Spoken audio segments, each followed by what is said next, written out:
Sahabat sehat, pada video kali ini kita akan membahas dan mengenali apa gejala saraf kejepit dan cara mengantisipasi saraf kejepit. Tapi sebelum itu, jangan lupa subscribe dan tekan tombol lonceng agar tidak ketinggalan video-video sehat lainnya. Sebelum kita membahas gejala dan cara mengantisipasi saraf kejepit, ada baiknya kita kenali dulu apa itu saraf kejepit dan penyebab terjadinya saraf kejepit. Sahabat sehat, saraf terjepit mengacu pada suatu kondisi di mana saraf dikompresi atau diperas oleh jaringan di sekitarnya, seperti tulang, otot, tendon, atau tulang rawan. Tekanan pada saraf ini dapat menyebabkan nyeri, kesemutan, mati rasa, lemah, atau gejala lain di area yang terkena. Tubuh memiliki banyak saraf yang mengatur berbagai fungsi, seperti gerakan, sensasi, dan fungsi organ. Saraf ini berjalan dari sumsum tulang belakang ke berbagai bagian tubuh, seperti lengan, kaki, dan organ dalam. Ketika saraf terjepit atau tertekan, itu dapat mengganggu sinyal yang dikirim dan diterimanya, yang menyebabkan gejala di area yang terkena. Apa penyebab saraf terjepit? Beberapa faktor yang dapat menyebabkan saraf terjepit, antara lain: 1. Cedera. Cedera pada tubuh, seperti patah tulang, dislokasi, dan kesleo, dapat menyebabkan pembengkakan, dan pembengkakan pada jaringan di sekitarnya, yang menyebabkan kompresi saraf. 2. Gerakan berulang. Gerakan berulang, seperti mengetik, dapat menyebabkan peradangan di pergelangan tangan, menyebabkan sindrom carpal tunnel, bentuk umum dari saraf terjepit. 3. Postur tubuh yang buruk. Postur tubuh yang buruk, seperti membungkuk atau membungkuk, dapat menekan tulang belakang, menyebabkan saraf terjepit.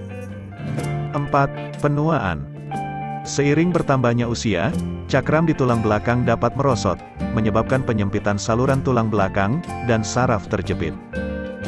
5. Obesitas. Kelebihan berat badan dapat memberi tekanan pada tulang belakang, yang menyebabkan saraf terjepit. 6. Kehamilan. Kehamilan dapat menyebabkan pembengkakan di tubuh, yang menyebabkan kompresi saraf. 7. Radang sendi. Radang sendi dapat menyebabkan peradangan pada persendian, yang menyebabkan kompresi saraf. Apa gejala saraf terjepit? Gejala saraf terjepit dapat bervariasi, tergantung pada lokasi dan tingkat keparahan kompresi. Beberapa gejala umum dari saraf terjepit adalah sebagai berikut. 1. Nyeri. Saraf terjepit dapat menyebabkan nyeri di area yang terkena, yang berkisar dari ringan hingga parah. Rasa sakitnya mungkin tajam, terbakar, atau berdenyut dan mungkin konstan atau terputus-putus. 2. Mati rasa. Saraf terjepit dapat menyebabkan mati rasa, atau kehilangan sensasi di daerah yang terkena. 3. Kesemutan. Saraf terjepit dapat menyebabkan kesemutan, atau sensasi kesemutan di area yang terkena. 4. Kelemahan. Saraf terjepit dapat menyebabkan kelemahan pada area yang terkena, sehingga sulit untuk melakukan gerakan tertentu. 5. Atrofi otot. Pada kasus yang parah, saraf terjepit dapat menyebabkan atrofi otot, yaitu hilangnya massa dan kekuatan otot.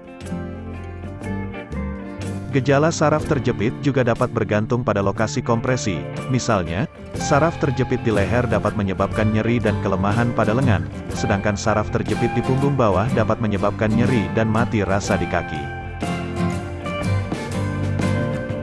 Bagaimana cara diagnosis saraf terjepit? Jika seseorang mengalami gejala saraf terjepit, mereka harus menemui dokter untuk diagnosis. Dokter akan melakukan pemeriksaan fisik dan mungkin juga akan melakukan tes diagnostik.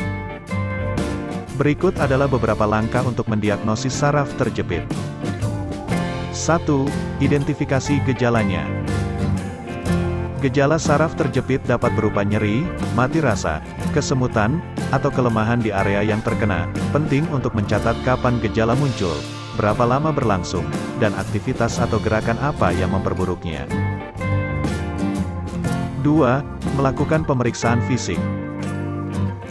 Seorang dokter, atau penyedia layanan kesehatan, akan melakukan pemeriksaan fisik, Untuk memeriksa tanda-tanda saraf terjepit, ini mungkin termasuk menguji refleks, kekuatan, dan sensasi di area yang terkena. 3. Memesan tes diagnostik.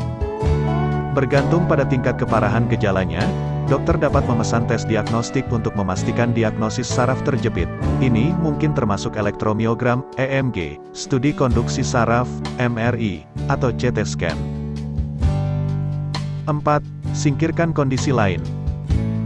Kondisi lain dapat menyebabkan gejala serupa, jadi penting untuk mengesampingkannya sebelum mendiagnosis saraf terjepit.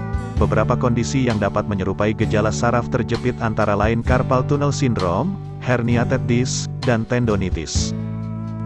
5. Tentukan lokasi saraf terjepit. Setelah saraf terjepit didiagnosis, penting untuk menentukan lokasi kompresi atau jebakan. Ini akan membantu memandu pilihan pengobatan, dan menentukan penyebab yang mendasari saraf terjepit. 6. Kembangkan rencana perawatan. Perawatan untuk saraf terjepit akan bergantung pada penyebab yang mendasari, dan tingkat keparahan gejala. Pilihan pengobatan mungkin termasuk istirahat, terapi fisik, pengobatan, atau pembedahan. Secara keseluruhan, diagnosis saraf terjepit memerlukan evaluasi gejala secara menyeluruh, pemeriksaan fisik, dan tes diagnostik untuk menentukan lokasi dan tingkat keparahan kompresi atau jebakan.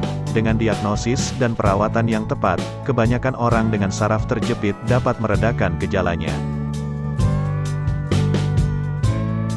Itulah beberapa cara mengenali penyakit saraf kejepit dan penyebab terjadinya saraf kejepit. Sampai jumpa lagi pada video lainnya.